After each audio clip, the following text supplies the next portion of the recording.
Olá, terceiro, eu espero que vocês estejam bem. Vamos dar início à nossa aula de biologia. Escolha um cantinho aí sossegado aí da casa de vocês. E vamos continuar falando sobre o reino animal, tá? Hoje o filo que a gente aborda é o filo molusca, tá? O filo dos moluscos. Então, esses animais aí, os caracóis, os caramujos, a lula, a sépia, a lesma, certo? Então, esses animais aí. Porém, um pouquinho...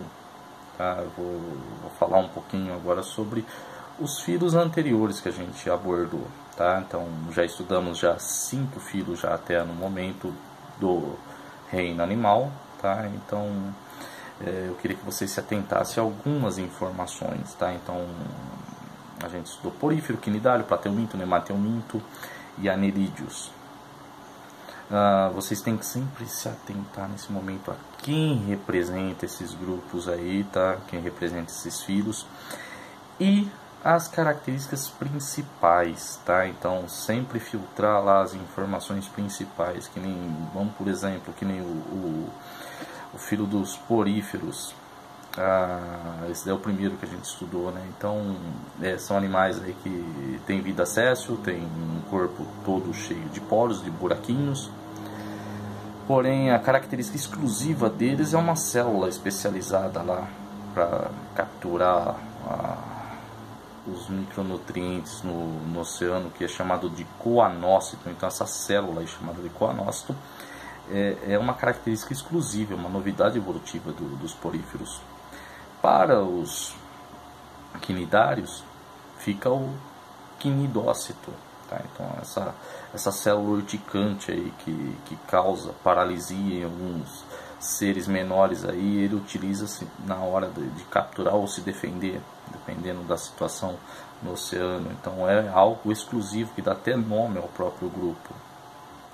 Para os plateumintos aí, que são os vermes achatados, tá? Então a planária, a tênia, tá? Então além de todas aquelas características que tem, eles são os primeiros animais a ter um sistema digestório, porém incompleto.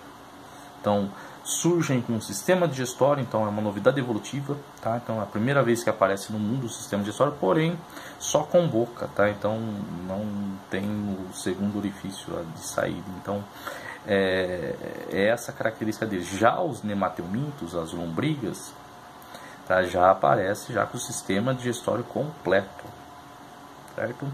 E por último os anelídeos, que a gente viu na aula anterior, que são as minhocas, os poliquetos, os sanguessugas, que tem o corpo metamerizado, que tem então metameria, tá? Então tem o corpo segmentado, até o nome do grupo já diz, já anerídeo, já, que é um corpo coberto por anéis. Então são características que são exclusivas. Então a primeira vez que aparece isso, a metameria, no caso do reino animal, tá?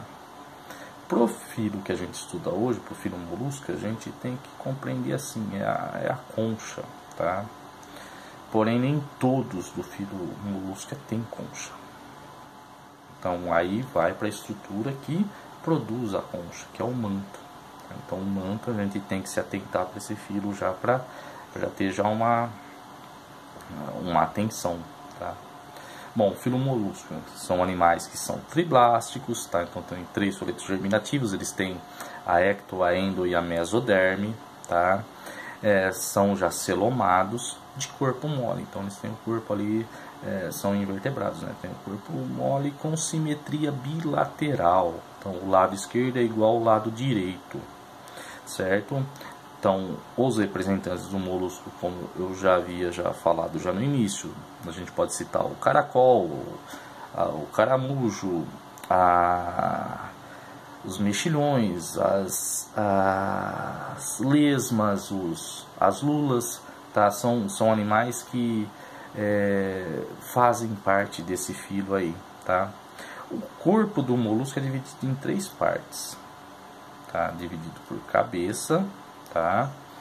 Então onde está ali alguns órgãos sensoriais, tem os tentáculos ali, tem a boca, o pé, tá? Então o órgão por onde ele se locomove, e massa visceral, tá? São essas 3 estruturas aí que são evidentes já no primeiro grupo já. Então são 3 grupos que a gente estuda de moluscos, os gastrópodes.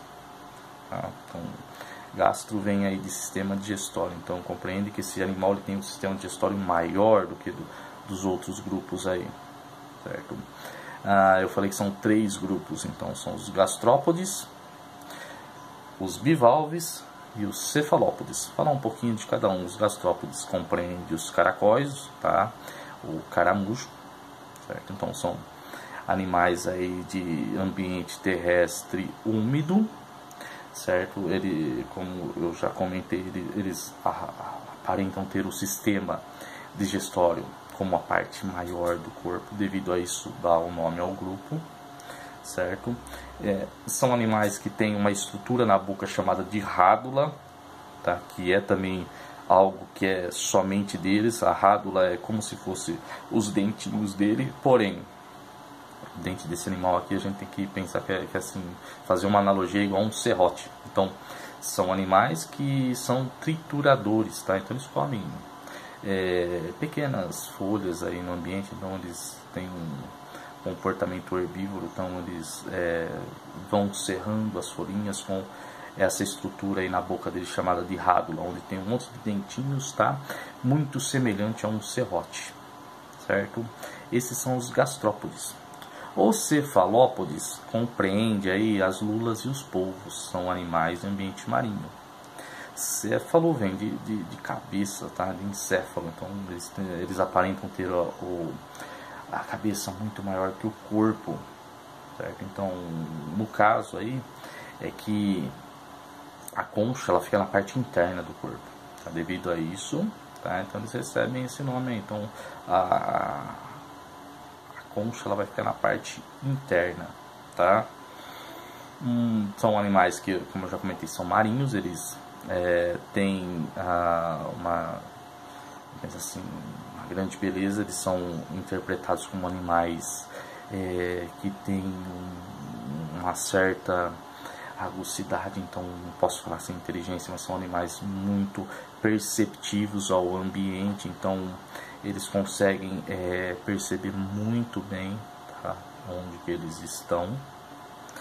E por último eu falo dos bivalves, tá? São os que têm ali 2 conchinhas, tá? Então a craca, o mexilhão,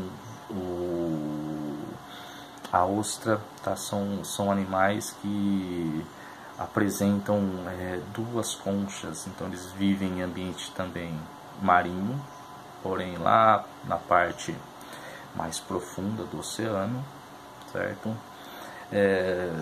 São animais que apresentam mobilidade graças a 2 sifões, que tem o sifão inalante e o sifão exalante, certo? Então eles têm como característica viver lá na parte profunda do oceano, e são de alguns desses animais aí que retira aquela pedrinha lá que bastante gente acha muito interessante e valioso, que é a pérola, tá? A pérola ela é formada por aquilo que dá, tá? O próprio nome é o grupo aí, o manto, tá? Então o manto aí, para alguns, como no caracol que fica na parte dorsal, tá? Que acaba transformando na concha, para esses animais aí fica na parte interna, tá? Entre as 2 conchas ali. Então o manto ele secreta um líquido viscoso, tá? Então se eu for pensar na parte aí da pérola, então esse marisco ele tem uma coisinha que está incomodando o corpo dele. Como ele não tem braço, não tem perna, então para conseguir expulsar, vamos pensar, esse grão de areia que está incomodando ele começa a secretar esse líquido, tá?